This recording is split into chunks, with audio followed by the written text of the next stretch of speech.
Abuse Helpline has seen a 25% increase in calls and online requests for help over the past week. This is according to Refuge, the country's largest domestic abuse charity. It says there was also a 150% rise in those using the helpline's website.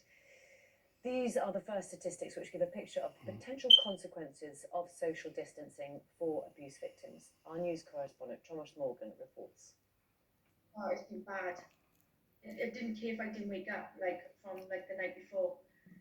You know, I just knew what was going to happen that in the next day, just wanted the days to go past. Yeah, it's just got worse. Tara told me she's been mentally and physically abused by a partner for 6 months. He deleted her social media account, stopped her from seeing family, and controlled all aspects of her life. And since having to isolate with him, things escalated.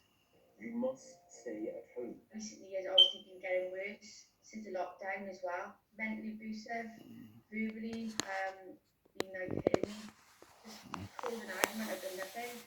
And obviously, if I fire back, I don't know, just say something wrong, he'll just hit me. New figures seen by the BBC give a picture of the potential consequence of lockdown for victims. The National Domestic Abuse Helpline has seen a 25% increase in calls and online requests over the past week. Refuge, the country's largest domestic abuse charity, who run the line, say there's also been a daily rise of 150% in people visiting the website. Tara has now fled her abuser and is being supported by the Llamau charity in Wales. But charities and campaigners have expressed concern that those in violent relationships could be at serious risk as the lockdown continues. The homicide rate is going to go through the roof. You can't stop the perpetrator unless he's visible. Rachel Williams suffered violence from her husband for 18 years.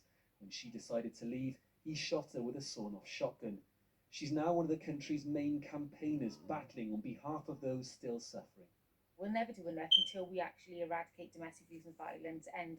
We've got an epidemic at the moment in the UK with a pandemic on top.